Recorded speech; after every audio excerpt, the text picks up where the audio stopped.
Say small talk can be a social crutch. The weather, the big name, the next holiday, the same topics tend to be on a verbal carousel when it comes to group settings. But what if we took that small talk and let it take us somewhere more meaningful?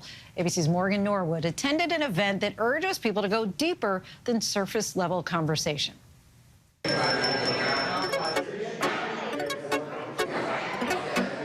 A room like this can either be an extrovert's dream or an introvert's nightmare.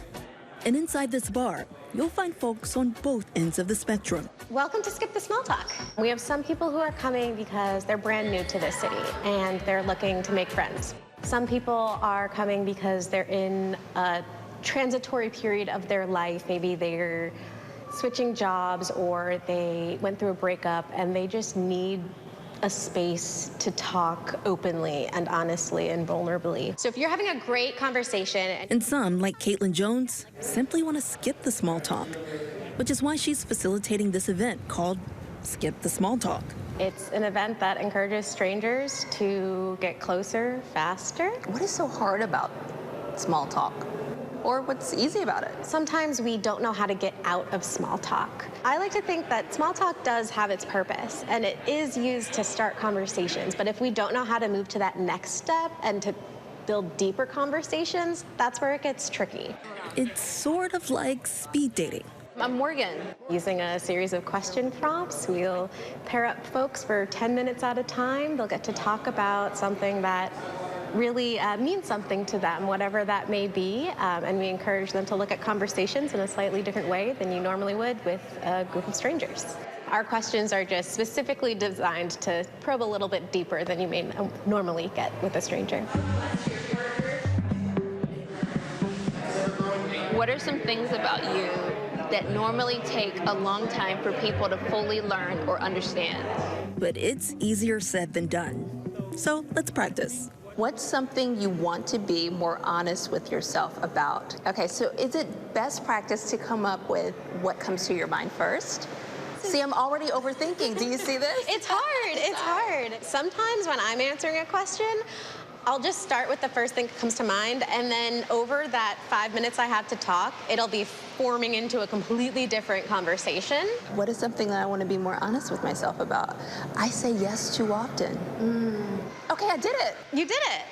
Congratulations, you skipped the small talk. Your time starts now. Enjoy. Now it's time for the real thing. Partnering up with a stranger with a simple question. How are you really doing? I'm tired. For many, small talk isn't exactly enjoyable. In recent years, younger generations have reported having trouble navigating that sort of conversation, including in the workplace.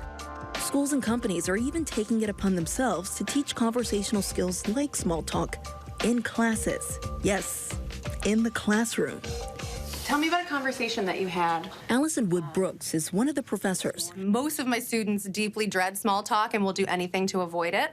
Teaching Harvard's business school students to find the benefit in all conversations. It's focusing on obviously difficult situations like going into a job interview, or maybe you have a high-stakes work meeting that you need to lead. But it's also focusing on contexts that are less threatening, the kind that we have all day long, every day, because it's just so pervasive. Social media and technology have made it easier to stay in touch and not have to actually talk face-to-face. But Professor Brooks says it's not that simple. The landscape today for young people is not giving them as many opportunities to actually interact with people face-to-face, and therefore they're not getting as much practice. Another school of thought that's always on my mind is maybe conversation is just hard for everyone, and it always has been. But today, maybe we are more aware or becoming more alive to the possibility that it's a skill that's worth working on. I'm trying to think of like a deep question.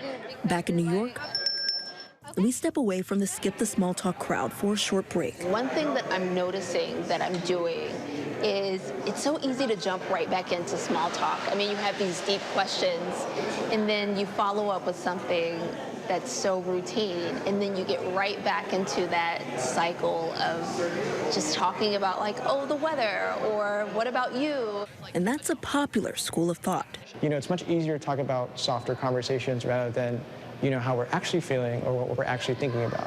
What are 1 to 3 of the most impactful events of your life? 27-year-old Joshua Vargas of New Jersey has been to a few of these events. It's almost like it serves as like a butter when it comes to trying to make sure that conversations go smooth. If you add too much butter to like an ingredient, it gets too fatty, too much of something. And I feel like often it's overused. I'm not a big fan of the weather all the time, but... Especially in New York, Right, with the changing stuff. See, I just did it. Do you see how easily, you just I responded fall back immediately. into the small talk? Wow, I'm just leaning into that. But finding a more substantial topic to discuss is what often leads to a deeper relationship. The problem isn't with small talk topics themselves, but that we stay on them for too long. Nobody wants to talk about the weather for 10 minutes, but everyone needs to talk about the weather as a starting point and a place to search around for better treasure. So maybe we can't completely skip small talk. But for people like Josh and I, the event gave us that chance to dig for something more meaningful. How have the skills that you've learned here shown up in your personal life? Being 27 post-grad, I didn't have a lot of skills, I guess, in the corporate world in trying to understand how to navigate certain conversations. And this specific event has given me the ability to be more flexible in how I think, ask questions, and think about other people's feelings that may not exactly feel the same way. All right, so Josh, what did you think? How'd it go today? Oh man, it was a roller coaster. I would measure, for me, when I say a good conversation, whether or not it's balanced between us both and that everyone shared their thoughts. So even if I've been here multiple times, man, it's hard to keep up with everyone's great thoughts.